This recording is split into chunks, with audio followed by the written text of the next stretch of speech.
Hello and welcome to Sunday Night Stories.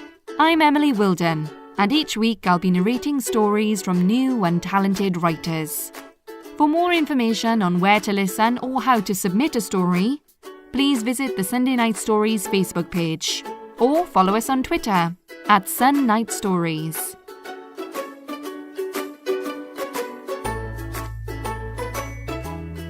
Dream Spiders Real Hippos. Written by Lucy Corbett. Narrated by Emily Wilden. Chapter 7. That night, Romilly dreamed she was standing over the dead body in the park. She poked it with a stick, and each time it chuckled softly.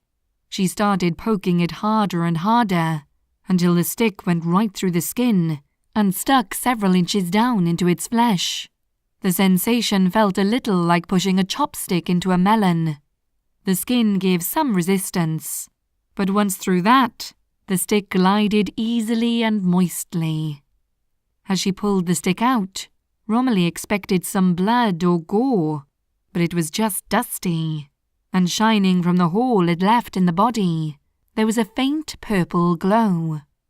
A few moments after she had removed the stick, the body began to deflate. It reminded Romilly of one of those bath pearls that had been so popular in the 80s and 90s, the kind that melted a little until they popped, releasing bath oil and turning into a slippery skin, which slowly disintegrated.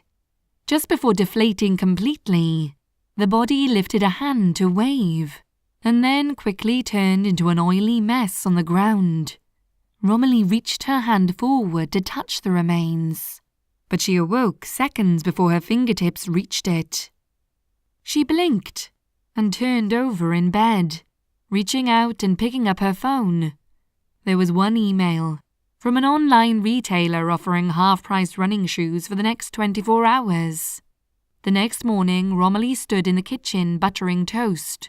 Then, on a whim, she cut 2 slices into triangles. Romilly liked triangles.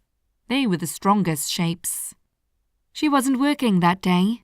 Late in the afternoon on the previous day, Romilly had told her boss about discovering the dead man in the park, and he'd insisted that the shifts were reorganized so that she could take the next day off.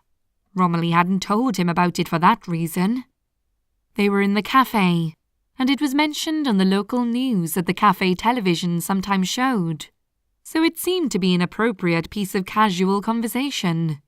But he seemed to think he was being very helpful, and Romilly didn't want to diminish his pride in his own kindness, so she took the day off work. After breakfast, Romilly went to her local supermarket.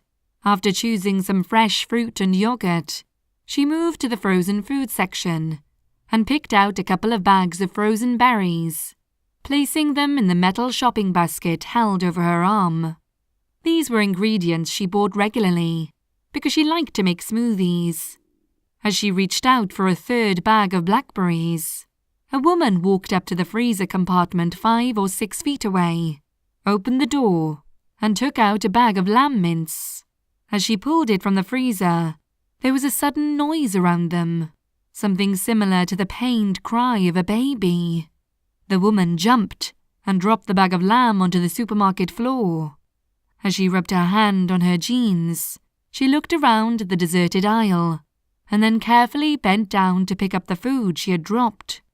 As she straightened up and dropped the lamb in her trolley, she glanced at Romilly, the only other person in the aisle.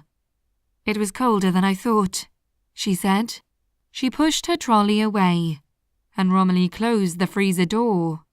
It hadn't seemed to Romilly as if the noise had come from the woman.